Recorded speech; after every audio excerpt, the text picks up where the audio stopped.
Sebelumnya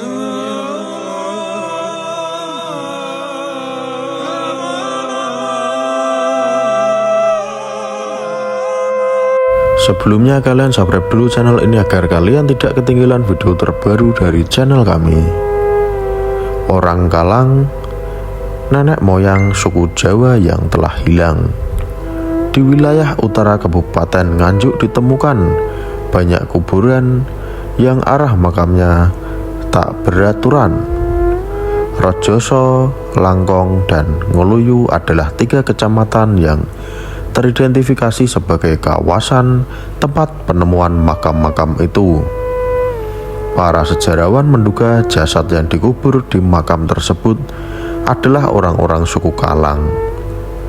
Suku Kalang adalah penguasa alam bebas yang tinggal di daerah terpencil, kata Aris Trio Effendi, peneliti sejarah dari Nganjuk.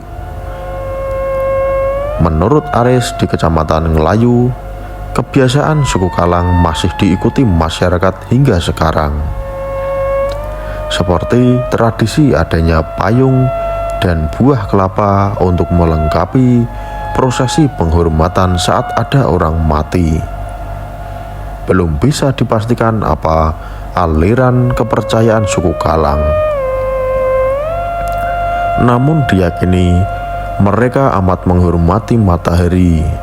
Mereka juga mengenal bebatuan semacam menhir atau batu panjang yang diduga sebagai bagian dari pemujaan.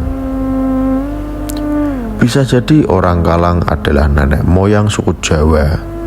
Perbedaan dengan orang Jawa itu hampir tidak ada. Orang Kalang mahir membuat perabotan interior gerabah dari kayu sehingga mereka cenderung tinggal di kawasan hutan. Wilayah utara Kabupaten Nganjuk adalah kawasan hutan yang memiliki potensi tanaman jati sejak masa silam, sehingga sangat masuk akal jika mereka memiliki kepiawaian membuat benda-benda berbahan kayu. Kata Kalang sendiri bisa diartikan terbatas. Sebutan ini muncul karena mereka tak mau tunduk pada siapapun, termaksud pada kerajaan yang menguasai kawasan tinggal mereka.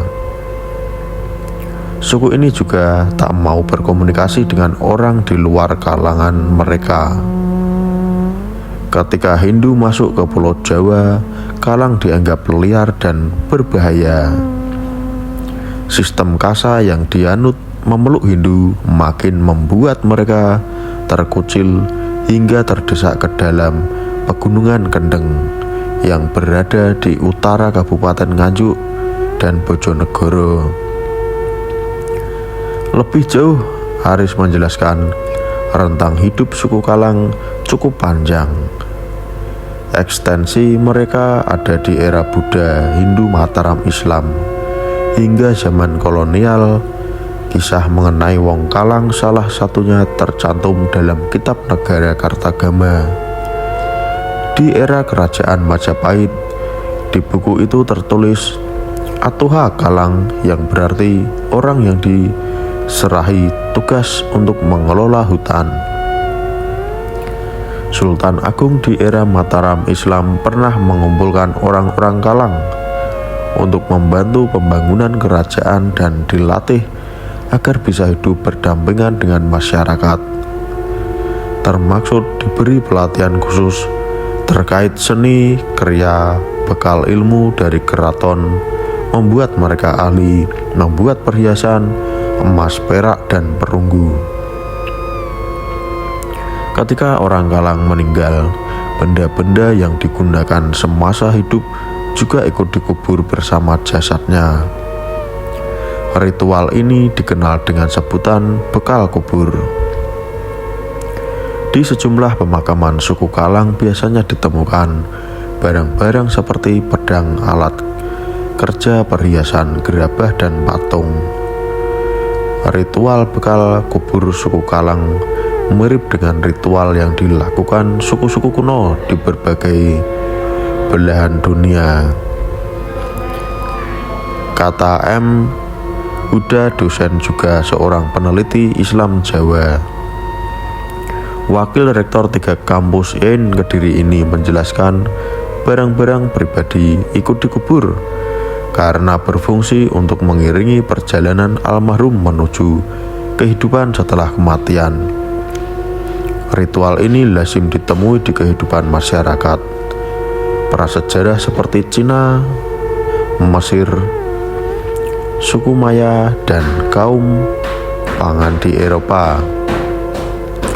Bekal kubur biasanya erat dengan sistem kepercayaan, animisme, dan dinamisme. Mereka memuja roh leluhur serta percaya jika benda tertentu memiliki kekuatan magis. Keberadaan suku Kalang berangsur-angsur menghilang setelah mereka kembali ke tempat-tempat terpencil. Setelah adanya peperangan di berbagai era, keterlibatan suku ini membantu menangani peperangan berbuah penghargaan dan jabatan. Namun gaya hidup yang cenderung tertutup membuka mereka tak bisa menjalankan posisi sebagai penguasa dengan baik. Mereka memilih menjadi manusia merdeka, menjauhi kehidupan ramai dan kembali ke jalan sunyi. Kawasan yang diprediksi menjadi habitat terakhir suku Kalang adalah wilayah utara Kabupaten Nganjuk, di mana beberapa peninggalan masih bisa ditemui. Salah satunya adalah makam yang membujur dengan arah yang berbeda dengan kuburan orang Jawa yang masa kini. Apa pendapat kalian tentang video ini? Silahkan komentar di bawah ini. Mau bahas cerita apa? Kalian bisa request di kolom komentar.